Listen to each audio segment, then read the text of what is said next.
देख लो। हेलो दोस्तों, good morning, good afternoon, good evening, good night, जो भी आपका टाइम चल। आज के वीडियो में हम लोग देखेंगे कि डिफरेंशियल इक्वेशन को सॉल्व करने का तीन मेथड होता है। ठीक है, डिफरेंशियल इक्वेशन को सॉल्व करने का तीन मेथड होता है। There are three method to solve the differential equation. पहला मेथड का नाम है वेरिएबल सेपरेबल, VS। इसको पूरा लिखा हुआ देखिए, वेरिएबल सेपरेबल। इसका मतलब वेरिएबल में क्या आता है, एक्स और वाई आता है। ठीक है, इसका मतलब एक्स और वाई को सेपरेट करना। इसका बोलने का मतलब है कि dx के साथ हमें x वाला रखना है और dy के साथ y वाला को रखना है, और dz के साथ z वाला, dt के साथ t वाला। ठीक है, तो वेरिएबल में है प्राय यहाँ एक्स वाई दिखेगा, जितना भी क्वेश्चन लेंगे सब में एक्स वाई दिखेगा। इसका मतलब dx के साथ x वाला रखना है, dy के साथ y वाला। दूसरा मेथड का नाम है होमोजेनियस इक्वेशन। दूसरा मेथड का नाम है होमोजेनियस इक्वेशन। तीसरा मेथड का नाम है लीनियर डिफरेंशियल इक्वेशन। इससे आपका 6 मार्क्स में क्वेश्चन पूछता है। कितना मार्क्स में? 6 मार्क्स। एक क्वेश्चन देगा, या तो यहां से दे, या तो यहां से दे, या तो यहां से दे।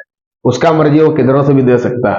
ठीक, तो आपको तीनों मेथड पढ़ना है ताकि आपका 6 मार्क्स के क्वेश्चन को क्या कर सके, आप आसानी से बना सके। और ऑर्डर और डिग्री से 2 मार्क्स का क्वेश्चन पूछेगा, जिसके बारे में हम लोग पहले ही पढ़ चुके हैं। ऑर्डर क्या होता है? Highest order derivative. और डिग्री क्या होता है? हाईएस्ट ऑर्डर डेरिवेटिव का जो पावर होता है उसको बोलते हैं हम लोग डिग्री। और डिग्री डिफाइंड कब नहीं होता? जब हाँ, किसी फंक्शन के अंदर में अगर डेरिवेटिव आ जाए तो उसका डिग्री डिफाइंड नहीं हो सकता है, लेकिन उसका ऑर्डर हम लोग निकाल सकते हैं। दूसरा टेक्निक इसका क्या है कि किसी के पावर में अगर इंटीग्रल आ जाए, जैसे dy बाई ds के पावर में 1/2 दिया है, dy बाई ds के पावर में 1/2, y dash के पावर में 1/3, 1/4, 1/6, मतलब डेरिवेटिव के पावर में अगर इंटीग्रल आ जाए, इंटीग्रल नहीं आया, नॉन इंटीग्रल आया, तो ऐसे में हम लोग डिग्री डिफाइंड नहीं कर सकते। ठीक है, तो हम लोग वेरिएबल सेपरेबल के बारे में जाने, इससे रिलेटेड एक क्वेश्चन लेंगे ताकि ये पूरा तरह से क्या हो जाए, आपका क्लियर हो जाए। तो क्वेश्चन लेते हैं। ठीक है, क्वेश्चन को लिखा है, हटा दें इसको, ये क्वेश्चंस को यहाँ लिखा जाए, सॉल्व। वो आपको नहीं बोलेगा कि वेरिएबल सेपरेबल से बना है, आपको समझना पड़ेगा क्वेश्चंस को देख के। ठीक है, क्वेश्चंस को लिया जाए ताकि पूरा तरह से क्लियर हो जाए। क्या? सॉल्व dy बाई dx बराबर, ध्यान से लिखिएगा, dy बाई dx बराबर 1 प्लस वाई का square divided by 1 plus x का स्क्वायर। ये रहा क्वेश्चन।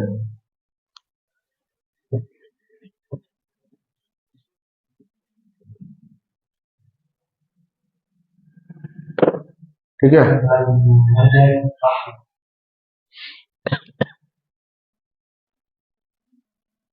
इसको देखो, तो देखिए ये dy कहाँ पे, यहाँ पे है, और dx और dy दोनों ऊपर में होना चाहिए। यहाँ पे dx और dy दोनों कहाँ होना चाहिए? ऊपर में रहना चाहिए, नीचे में नहीं रहना चाहिए। dx और dy हमेशा ऊपर रहना चाहिए। ठीक, तो dy तो पहले से ऊपर में है कि नहीं? तो इसके नीचे में ये वाला चीज को ऊपर में है, तो ये वाला चीज कहाँ जाएगी? इधर आने से नीचे में। ये ऊपर में है कि नहीं, देख लो, है ना? तो इसको अगर इस पार लाएंगे तो नीचे चल जाएगा। ये देखो, हम क्या बोले थे, dy के साथ y वाला रखना है। देखो y वाला आया कि नहीं? ये 1 तो एक कांस्टेंट है, ये भी कांस्टेंट है, तो dy के साथ y वाला रखना है, बोले थे आपको। यहाँ रूल क्या बोलता है कि dy के साथ आपको y वाला कनेक्ट करना है और dx के साथ x वाला। बोले कोई दिक्कत? वेरिएबल सेपरेबल का मतलब dy के साथ y वाला रखने की कोशिश करना है और dx के साथ x वाला। और dx dy दोनों कहाँ होना चाहिए, देख लो, dy तो ऊपर में है कि नहीं? आ गया, यहाँ तो कोई दिक्कत हमें नहीं हुआ। लेकिन जब हम यहाँ पे आएंगे तो 1/x² तो नीचे में ही है, हमें कोई दिक्कत नहीं है। ये वाला नीचे में ना, और dx तो क्या चीज है यहाँ पे नीचे में, तो उधर जाएगा तो क्या होगा? और हम क्या बोले थे, dx और dy दोनों कहाँ होना चाहिए? ऊपर। आया कि नहीं?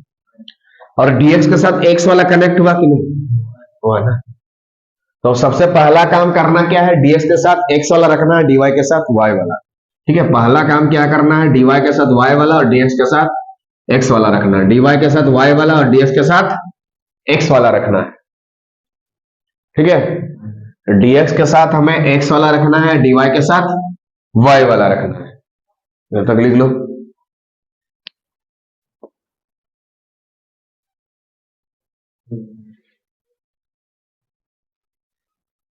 देख लीजिए, हम क्या बोले, डीएक्स के साथ एक्स वाला रखना है, डीवाई के साथ वाई वाला रख दिया। उसके बाद क्या करना है, इंटीग्रेशन करना है। क्या करना है, इंटीग्रेशन कर देना। तो यहाँ पे लैंग्वेज लिखेंगे इंटीग्रेटिंग। क्या लिखेंगे, इंटीग्रेटिंग। क्या लिखेंगे, इंटीग्रेटिंग। तो इधर इंटीग्रेशन थोड़ा जोर लगाया जाए। इधर देखिए थोड़ा कि 1/1 plus y square d y है, तो इसका जो इंटीग्रेशन होता है टेन इनवर्स वाई होता है। टेन इनवर्स वाई इसीलिए लिखेंगे क्योंकि टेन इनवर्स वाई का डिफरेंशिएट होता है 1/1 प्लस वाई स्क्वायर। ठीक है, यहाँ पे y है, इधर वाई स्क्वायर। अगर मान लो जेड स्क्वायर होता तो यहाँ जेड लिखते हैं, टी स्क्वायर होता तो टी लिखते हैं, एम स्क्वायर होगा तो एम लिखते हैं। अगर यहाँ एम स्क्वायर है तो यहाँ डीएम होना पड़ेगा। अगर यहाँ जेड स्क्वायर लिखेंगे तो यहाँ डीजेड लिखना होगा, टी स्क्वायर लिखेंगे तो डीटी लिखना होगा उधर। ठीक है, तो इसका इंटीग्रेशन क्या हो जाएगा बताओ, टेन इनवर्स वाई। क्या हो जाएगा, बोलो, टेन इनवर्स वाई। चलिए लेफ्ट साइड में इंटीग्रेशन में कोई दिक्कत नहीं। मान लो इधर थोड़ा सा देख लीजिए, मान लीजिए 1 के जगह 2 आ जाए। देख लीजिए, मान लीजिए 1 के जगह पे क्या आ जाए, 2 आ जाए, तो उसका इंटीग्रेशन इस तरह से करेंगे। 1/2 रहेगा तो √2 लिखेंगे, 3 रहेगा तो √3, 4 रहेगा तो √4, 6 रहेगा तो √6, 7 रहेगा तो √7, 8 रहेगा तो √8, 9 रहेगा तो √9, 10 रहेगा तो √10, 15 रहेगा तो √15, 16 रहेगा तो टेन इनवर्स लिखेंगे। टेन इनवर्स तभी लिख रहे हैं जब यहाँ बीच में प्लस रहे, और ऊपर में वाई स्क्वायर है तो वाई लिखेंगे, जेड स्क्वायर है तो जेड लिखेंगे, टी स्क्वायर है तो टी लिखेंगे, एम स्क्वायर है तो एम लिखेंगे, पी स्क्वायर है तो पी लिखेंगे। अगर यह वाई स्क्वायर है तो इधर डी वाई ढूंढेगा, अगर यहाँ जेड स्क्वायर है तो यहाँ डीजेड लेना होगा, टी स्क्वायर है तो डी टी लेना होगा, इसीलिए यहाँ पे y। और यहाँ √2 था इसीलिए यहाँ पे √2 लिखना होगा। यहाँ √3 तो यहाँ √3 तभी आएगा जब यहाँ 3 आएगा। यहाँ √7 तो यहाँ क्या लिखेंगे, √7। यहाँ √7 लाने के लिए यहाँ 7 देना होगा। क्लियर है, मतलब 2 के जगह अगर 3, 4, 5, 6, 7, 8 कुछ भी दे, हमें कोई दिक्कत नहीं होना चाहिए।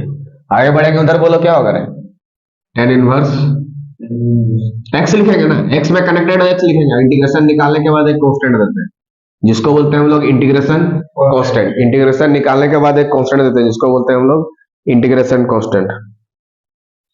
ठीक है,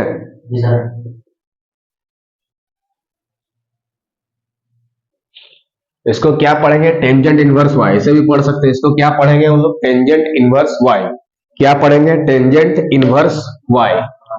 लिख लो, क्या पढ़ेंगे हम लोग, लिख देना, ऐसे पढ़ेंगे टेंजेंट। क्या पढ़ेंगे बोलो, टेंजेंट वाई। वाई क्यों लिख रहे हैं, क्योंकि वाई है यहाँ पे ना। तो इसको क्या पढ़ेंगे बताओ, टेंजेंट इनवर्स एक्स। क्या पढ़ेंगे,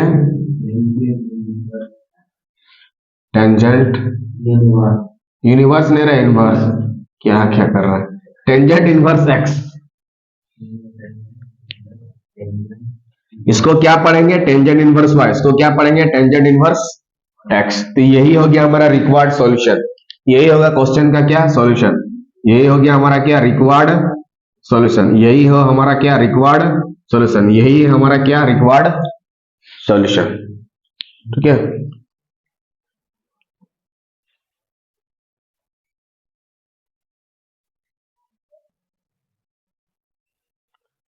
देख लीजिए क्वेश्चन को, देख लीजिए वाला। यहाँ पे वेरिएबल सुपर क्वेश्चंस को क्या कर रहे हैं हम लोग, dy के साथ y वाला रखेंगे, dx के साथ x वाला। देख लो सॉल्व में, ऊपर में dy है और y वाला इधर ले आएंगे तो क्या होगा, नीचे जाएगा, और dx तो ऊपर में और 3 प्लस एक्स स्क्वायर नीचे में।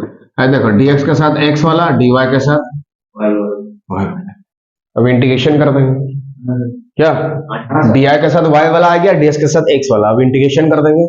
इंटीग्रेशन करते समय वाला यहाँ पे रूल लगेगा, बोलो इंटीग्रेटिंग क्या हो जाएगा, इधर क्या लिखेंगे देख लो, हाँ 1/√2। देखिए यहाँ 2 है तो √2 लिखेंगे, 3 है तो बोलो, हाँ 4 है तो √4, 6 है तो √6, 7 है तो √7। टेन इनवर्स, ऊपर में y है और यहाँ √2 है तो y का स्क्वायर है तो y लिखेंगे, z का स्क्वायर है तो z लिखेंगे, t का स्क्वायर है तो t लिखेंगे, और यहाँ जो √2 है यहाँ कॉपी कर देंगे। ठीक है, इक्वल टू, यहाँ पे बोलो 1/ क्या होगा, 3 है तो कितना लिखेंगे, √3, 6 है तो √6 लिखेंगे, 8 है तो √8, 9 है तो रूट अंडर 10 है तो रूट अंडर, ऐसे तभी करना है जब बीच में प्लस आए, माइनस आएगा तो दूसरा होगा, रूट बन रहेगा तो दूसरा होगा। अगर यहाँ बीच में गलती से माइनस आ जाएगा उसका इंटीग्रेशन दूसरा बनेगा। ठीक है, फिर टेन इनवर्स नहीं आएगा, टेन इनवर्स आगे ऊपर में क्या लिखेंगे बताओ, ऊपर में रहे टेंजेंट इनवर्स, ऊपर में क्या लिखेगा नीचे में क्या, एक्स क्यों लिखेगा ऊपर में बताओ, क्योंकि यह एक्स में कनेक्टेड है। अगर जेड में होता तो जेड लिखते हैं, टी में होता तो टी लिखते हैं, एम में होता तो M। और यहाँ रूट 3 है तो रूट 3, इंटीग्रेशन निकालने के बाद एक कांस्टेंट देते हैं जिसको बोलते हैं हम लोग इंटीग्रेशन कांस्टेंट, सी लिख देना बस आंसर, यही है रिक्वायर्ड सॉल्यूशन। यहाँ नीचे लिख देना रिक्वायर्ड सॉल्यूशन, यही है रिक्वायर्ड सॉल्यूशन, यही है रिक्वायर्ड सॉल्यूशन। ठीक है,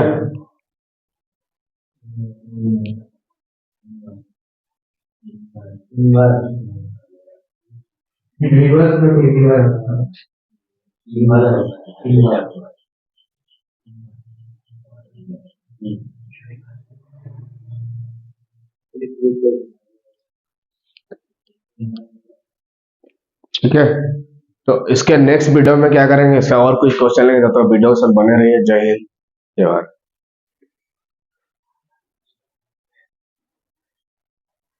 वो सूप हर दिन रहता है।